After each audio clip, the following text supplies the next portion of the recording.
How's it going, Critter Family? I hope you all are doing well. Today we are going over this very, very special individual. This is Peter Caine, Peter Caine Dog Training. And if you didn't know, he is self-proclaimed president of the Bigfoot community, as well as, I believe, the mermaid community as well. He's president of both. No, I'm not joking. Go to any of his work. You'll see, look up Peter Caine Bigfoot, and you'll see a lot of work of his on his own channel. He is also a dog trainer, and one that I come to disagree with on many subjects that he talks about. Particularly the one about how to train dogs. So he's very, very heavy-handed. I'm going to warn you now. This comes to us as a suggestion. Somebody asked if I could cover him because he's kind of a weird guy. He's kind of out there. He's very interesting.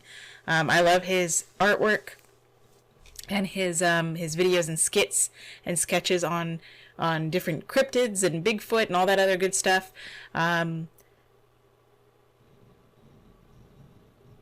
But here he has in his hand a healing stick meant to get the dog to heal with you. He says you don't hurt the dog, but clearly he smacks the dog on the shoulder with it a lot. But you're going to see that. He's going to explain it. He's also very, very heavy-handed when it comes to leash corrections. He uses a fat, or not really a fat. He doesn't like fat. He likes at least a 1-inch leather collar, or he uses a martingale with the chain.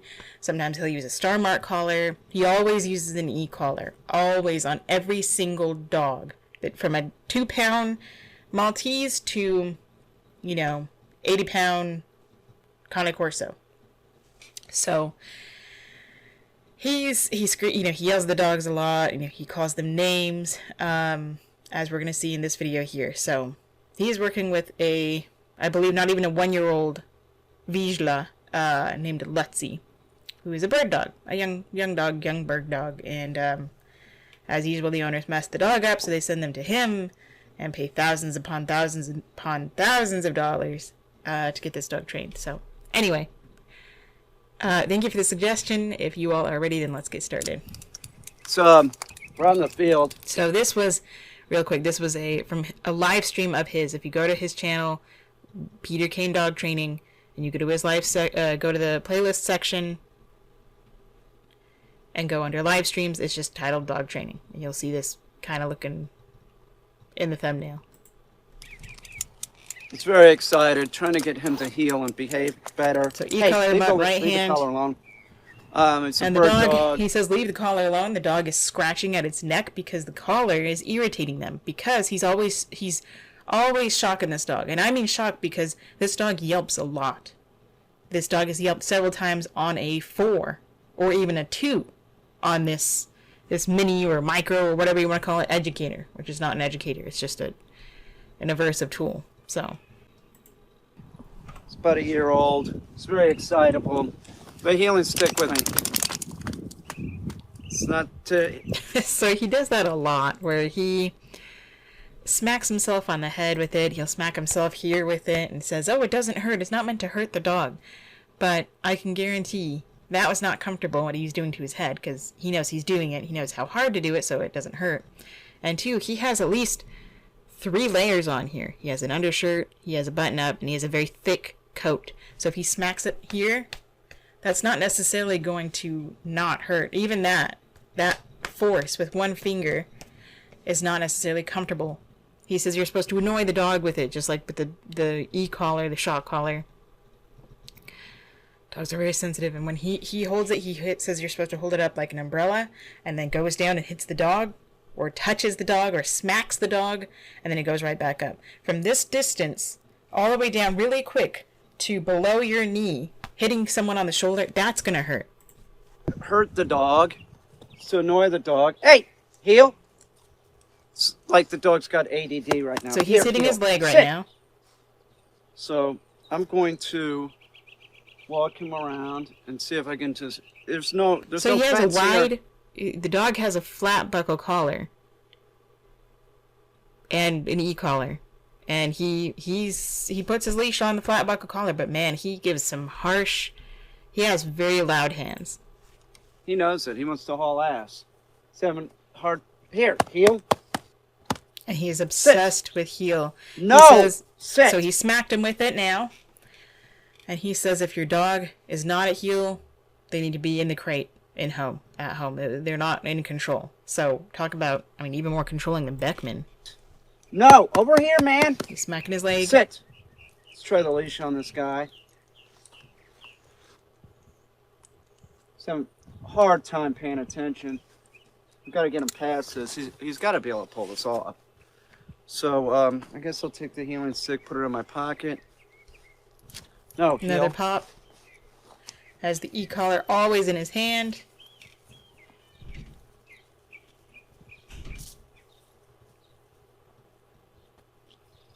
And he talks about walking heel for miles. Oh, look at this. And he will talk about walking heel and practicing heel for miles. Going back and forth, back and forth, back and forth. Just mind-numbing. So he probably shocked the dog there, which is why the dog got really down and uppity. Just stay right here for right now. See the way he's looking all over and shit. He wants to go, but he's nervous and afraid of the threat of correction. He's always like 1 second away from hauling ass. No! He used the e-collar there. It screamed at him. Shock collar. I'm just going to call it shock collar. I'm not trying to be respectful to anybody using this nonsense. It's not his fault. He's a bird dog. Real high energy. It's real difficult for him. Trying to watch his hands to see how often he uses. Oh, come on, man. So you the dog bump into my leg again, you're hurting my fucking hip. The dog jumped back because of his own negligence, because of his own idiocy, because he shocked the dog, and the dog jumped back to avoid more shocking, because it startled the dog, because it hurt the dog. They hurt. Otherwise, how do they work? They don't cause at least some kind of discomfort. This dog jumped back.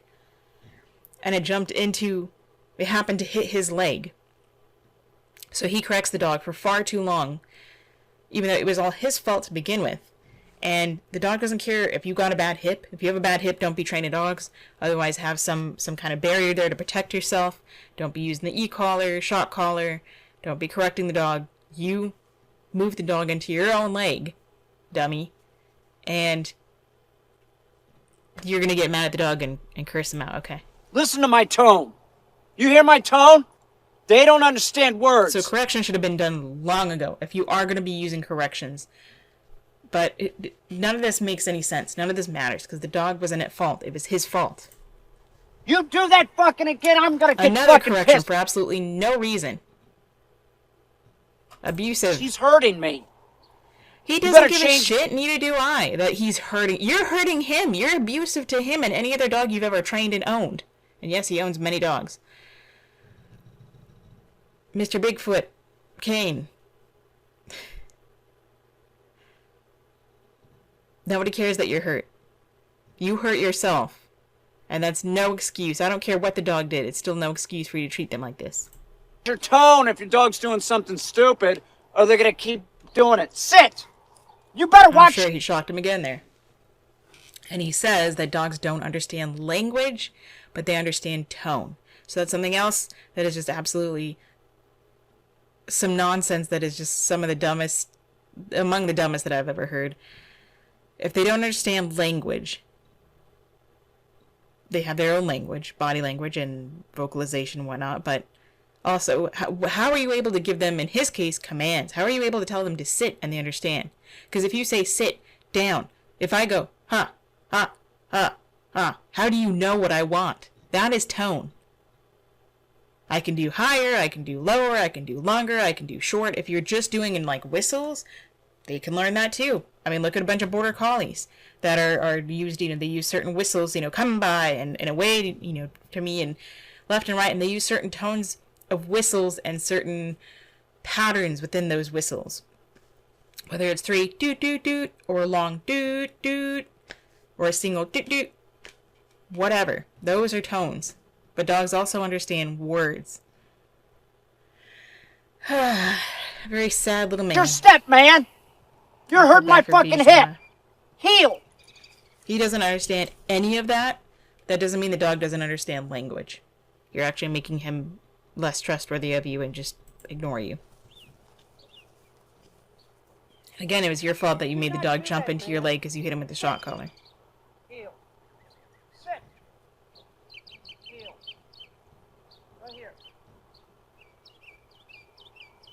This dog is only here because of the threat of the shock collar. And because he's tethered to him by a leash. Otherwise, this dog does not trust this guy at all.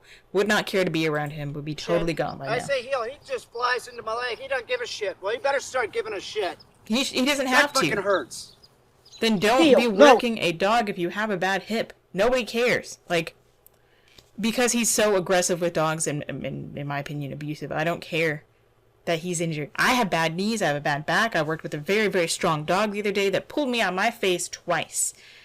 So, I get it. It hurts, your body hurts, but what do? You don't get mad at the dog.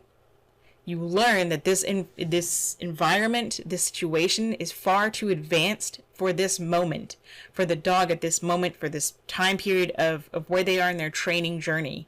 You need to go back to a less distracting area. I mean, this dog has been, looking on birds since he got here, since day one. I think I counted in the first session he had with this dog, showing how to use a choke chain. I mean, he for examples, he corrects the dog like this, just to show an example of it.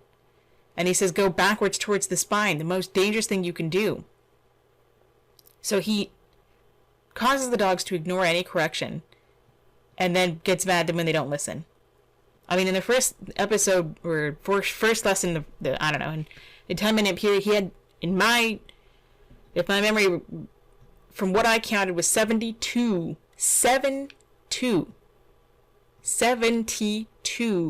corrections of a choke chain on this dog. Got there day one.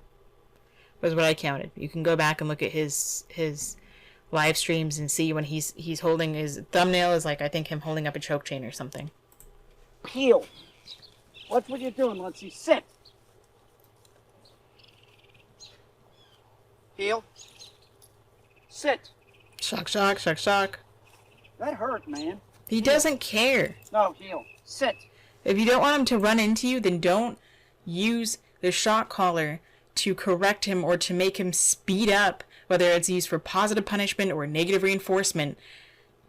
Positive punishment being you add the punishment, something that the dog does not like, to stop a behavior. So if the dog is running around loose and he doesn't want to, he wants it to pay attention and stop looking at birds, you correct it for looking at the birds and not him. Or you could use it as reinforcement, negative reinforcement, meaning I'm going to hold it down when I call you to me, so as soon as you get into position, that my finger goes off the button and you stop getting shocked. Either way, the dog doesn't like it. So if he would stop using the e-collar, the shock collar, and using all these really aversive corrections, the dog probably wouldn't be flying into heel to hurt you, because he wouldn't be trying to avoid that correction or get it over with as quickly as possible. You could still teach him to be very gently and soft and go around, or you can have him go around, or you could teach him to go around the back this way. When I taught Adonis heel, I taught him side, where I can do this with my finger, down by my side, and he would go around behind me and just go and sit in, stand in a heel position. Heel. Dog is trying to avoid correction. He probably got 2 there anyway. Heel. Negative reinforcement. Good. Sit. Beautiful. See, this guy, these types of dummy trainers don't even realize what they're teaching the dog to do. They think they're teaching one thing, but they're teaching the dog another thing. He thinks he's teaching the dog to heel. He's teaching the dog to run and jump at heel.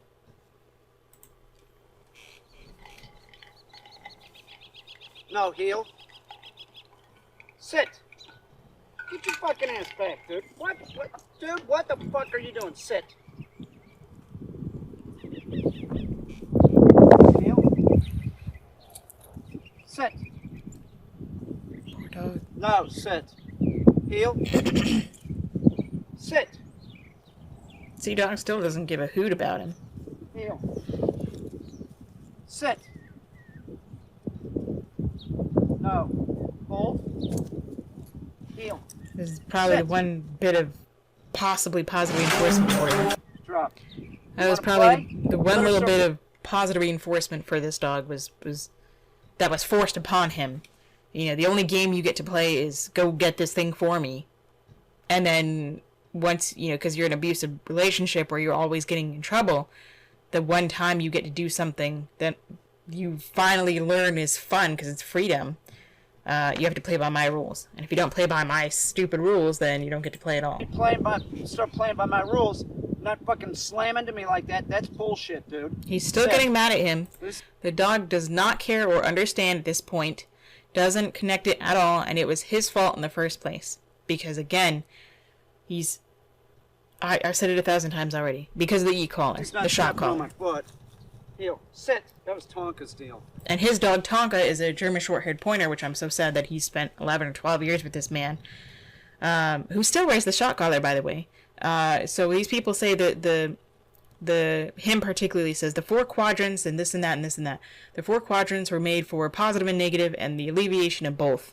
When B.F. Skinner, that's not even what he said. He said that we shouldn't be we're relying far too much on the negative of the 4 quadrants of punishment and negativity. So when we're talking about Tonka and stepping on his foot, he always acts like Tonka was a dominant dog. He's not. He's just a dog and he may step on your foot. Not a big deal. But he likes to make it about dominance. The only one who's dominant now in this moment is him. Look at him and look at the way the dog is looking at him.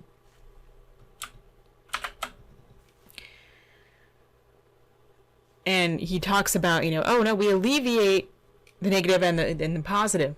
Well, he never uses positive. Even though he says running and jumping and whatnot is positive. Even though he says retrieving is positive, he always has an e-collar on his own dog. It's on there for 12 flippin' years. And they say, oh, it's just in the beginning. No, bullshit. Taco is a lot more, like, sort of has more dominant features than this dog. Back up! He's shaking probably because he was shocking at him to get him to back up. Or because it's just irritating him. And he says dominant features. Dominance is a momentary behavior. It is not a behavioral trait. But this dog is fast as shit. And he does have some dominant traits for sure. No, he does not. You are an idiot. Quit, set. He's scratching at the shot collar because it's irritating him. He has very thin skin. He has very thin fur. Sit. No, sit. No, heel. Come on, man, heel. Don't do that. So he's having fun. He's a puppy. He's playing. Let's see. Pick it up. Hold. Shock, shock, shock, I'm sure. Hold. Sit. Man, I'm not doing this shit. Sit. So he's probably gonna sit. Turn the shot collar up higher. Really? That's too much for him.